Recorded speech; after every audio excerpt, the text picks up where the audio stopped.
Alright, so we're back, and this time I'm going to be doing something a little bit different. Obviously it's going to be the last video of the year, so I thought I'd go over my and kind of the community's maybe worst 3 cruisers in the entire game. So I did a little bit of thinking, and I found it really difficult actually to close down from, like, I was going to do a top 5, but I found it really difficult to pinpoint 5 cruisers that I really disliked. So I decided to do a top 3, and these are really 3 cruisers that I've had such a difficult time grinding through that I almost stopped playing either the entire line altogether or the entire game as a result of just these 3 cruisers. So that being said, I'm going to give a little bit of gameplay in the background of each of these ships just so you can see some of the struggles maybe I had with them. Obviously I'm a lot better player now than I was then, so the replays aren't going to be completely reflective of how I actually played back then and these ships and how frustrating they can be as for a newer player, but yeah, maybe it'll give you a little bit of an idea. So with that being said, let's actually get into the list.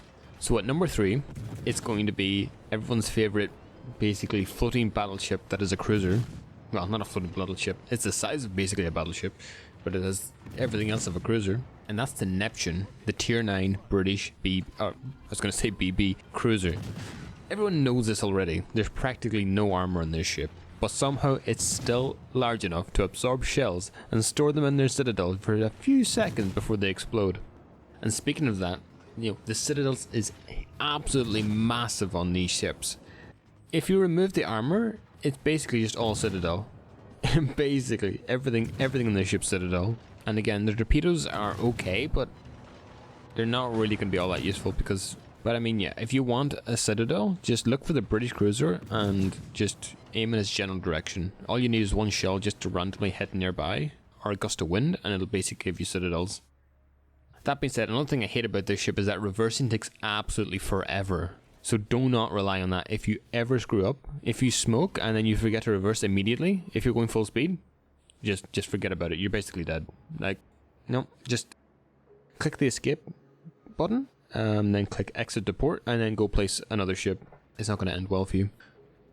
So the main thing is that, and I'm kind of debating whether or not I want to actually include this as a negative, but out of all of these cruisers, out of all the cruisers in the game, the British, and maybe the Italian line now that's introduced, but for the longest time, these cruisers were the only ones to have AP shells. And while the secondaries shoot HE, they're still secondaries, which you don't even have on the Minotaur, which is interesting to say the least. So again, there's much better cruisers on other lines, and then this ship, again, if your main goal is to get to the Minotaur, it's necessary speed bump. But again, this ship is just not all that much fun to grind through, and I've had a lot of issues with it. And again, you will be focused by everyone for obvious reasons. If I didn't state it enough, this thing's a walking citadel. Now, not unlike most tier 9s, the Neptune is it is a pretty hefty speed bump, like I said earlier, on the way to the Minotaur, which is a significantly shrunken version of the Neptune. The Neptune has a 10.1 concealment, and it's actually pretty bad, not to mention the smoke firing penalty, which is probably the worst aspect of this ship. It's absolutely disgusting at 6.58 kilometers. I mean, literally DDs can literally sit in your detection range, spot you while you shoot in smoke, and even if you push out of the smoke to use your good old DD gun, well, your really effective DD guns on DDs, you know, the short fuse AP, it doesn't matter because the DD will still spot you while still being out of your detection range. I know if they're playing something like, because generally you're going to be up tiered, if they're playing something like a gearing, I mean, like, you're not going to detect them, or even a Shimakaze. And so if we know something about the Neptune, it's basically a walking citadel. If you play this ship and you're a new player, expect to be pounded into the ground repeatedly trying to learn how to play this ship. That's basically to sum it all up.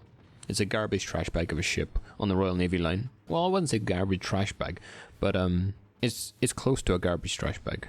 It's definitely one of the lesser fun ships on the line. Let's put it like that. Alright, moving on to number 2. And this is going to be, I think a lot of people are going to disagree with me on this one. Probably more so than the Neptune. And number 2 is going to be the Kirov. Now, I have a couple of reasons for this. Well, I don't really have a couple of reasons. I have one reason. It's an absolute unarmored piece of aluminium, tin, whatever, that's so easy to pen, so easy to citadel, a bit like the Royal Navy cruisers, but in a different way. I don't know, it just feels different on this ship. Now the Kirov does have a relatively poor reload time of about 13.5 seconds. She does handle worse than any ship I've actually ever seen in the game, or any ship I've experienced so far in the game. It's like trying to control an articulate lorry tied to like a barge. It's really weird how this ship maneuvers in the water. It actually reminds me of the tier 5 Italian cruiser, but that's just me. The turning circle is actually 860 meters, which is unbelievable for a tier 5 cruiser. Absolutely unbelievable. And then when you accompany that with that like a pretty crappy rudder shift, it's just not really much you can do about it. Now, again, her straight line speed isn't actually all that bad. I will say that much for it. But again, the turning performance is probably one of the main drawbacks of this ship. You're not really going to be dodging torpedoes in the ship. This isn't really a close range ship at all. You're going to be really far back, trying to, you know, just set fires, constantly deal up like significant like just tapping damage. You're tapping the ships constantly from like really like 13, 14, 15 kilometers with a spotting plane. But even then, all it takes is one shot and you're effectively dead. I mean, yeah, this ship's really frustrating for new players to play. And again, if you're on lower tier maps, where the maps are actually really shrunk down, then your ridiculous speed will be really nice, but your awful turning circle is going to absolutely make you liable to get either blocked really easily, or you're going to hit an island or something. Because you are a new player, and yeah, these things happen eventually. Again, the armor coverage is not that great.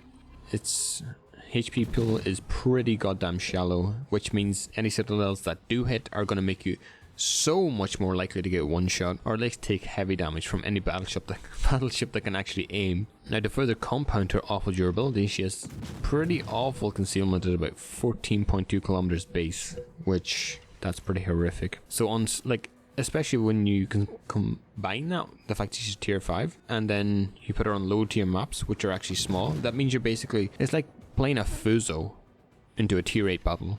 I mean, you're basically detected from the other side of the map, and there's not really all that much you can do about it. Torpedoes on this ship are extremely short range, and with the Kirov's poor protection and turning performance, you won't be in a position to use them most of the time. That being said, in this game I do manage to get them off, although it's very, like, the BB could have easily just turned her guns and blocked me, so again, I wouldn't be relying on using her torpedoes all that much. But again, they are pretty, if you're in that situation, just use them. I mean, it's basic stuff. Yeah, they're last ditch weapons, nothing more than that. And again, I really want to emphasize how squishy this ship is. It's like paper crumbling in your hand. And again, probably one of the most damning aspects of this is that it is tier 5. It gets tier 5 matchmaking, and although Wargaming did tweak it a little bit so it's a bit fairer, it's tier 5. You're going to have a really, really rough time with that matchmaking. Now, you might say that the Kirov can be played really well, and it can be played really well in the hands of like a good player. You can manage to do pretty damn well in this ship if you play correctly. But again, the threshold for making mistakes in this ship is really high, and the punishment for making mistakes is again really high. So much higher than probably any other ship. So again, I want to touch one last time on something that I thought was really important to include. At least I wanted to look at least one of the ships. Maybe we'll do two, but I wanted to look at one of the ships at least statistically and see a statistically terrible ship included in this list. So across the entire player base, at least in EU. So with that said, if we look at the win rates of all the cruisers in the game and exclude say what tier 1 or tier 2, because again, your players have terrible win rates and they're going to be playing those tiers the majority of the time. That leaves you with the fact that the Kirov has one of the lowest overall death or kill to death ratio of any cruiser in the game, at 0.8 kills per death. That being said, we move on to number 1, and number 1 is I think this ship's actually universally hated by pretty much everyone in the game, or at least people have a negative opinion of it more than the people that have a positive opinion of it. And that number 1 ship is the Emerald. It's the tier 5 British cruiser. British light cruiser, sorry. This ship is utter garbage. No, the Emerald's actually quite a fitting name for this ship. It's just like Emeralds in Minecraft. You want to get rid of them and get something actually useful in return. This ship, your guns are pretty garbage. They don't really hit hard at all, as you can see from this replay. And if they do hit hard, if you do manage to hit something, it's most likely because you either miss hit and the gun just went completely in the other direction and you managed to citadel someone, or it was just a complete mistake, because the accuracy is leaves something to be wanted, shall we say. Considering that the Kirov guns are basically rail guns, and the Omaha has really good guns for its tier, it's quite disappointing when you come to this ship. However, that being said, the Admiral does introduce you to smoke and hydro at this tier, which is something that very few ships, any at all, actually have at this tier. So it's actually useful to get used to that as you climb up the tiers, but again, it's not going to save you from how bad the ship actually is. You also get a plane catapult, but since you have to replace the smoke for a plane, again, pointless. Absolutely pointless. There's never a reason why you pretty much don't take smoke on this ship. At least you get torpedoes though. I mean, that's not terrible.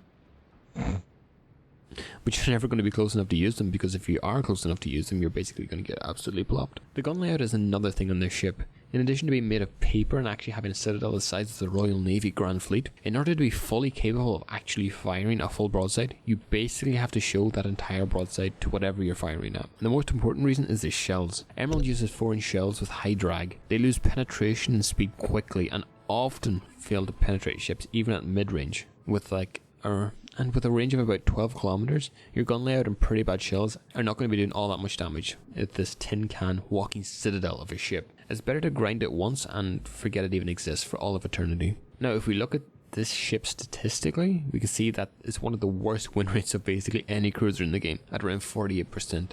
That in and of itself should be enough to warn you off this ship. Not to mention the fact that it's one of the worst average damages per game in the entire game, at 18,843 damage per game for a tier 5 cruiser is pretty abysmal. If these two stats aren't alone to put you off this ship, and that's not including the stuff I said about it earlier, then pray that the grind goes quickly, because having done it, playing this ship is the closest I've come to permanently leaving the game altogether. That being said though, this is my list in my opinion. You may have different opinions or reasons why you hate particular ships more than these ships, or you may have reasons why you like these ships a lot more than I like them. If so, let me know in the comments. That being said though, until next time, have a happy new year, and I'll see you in the next one.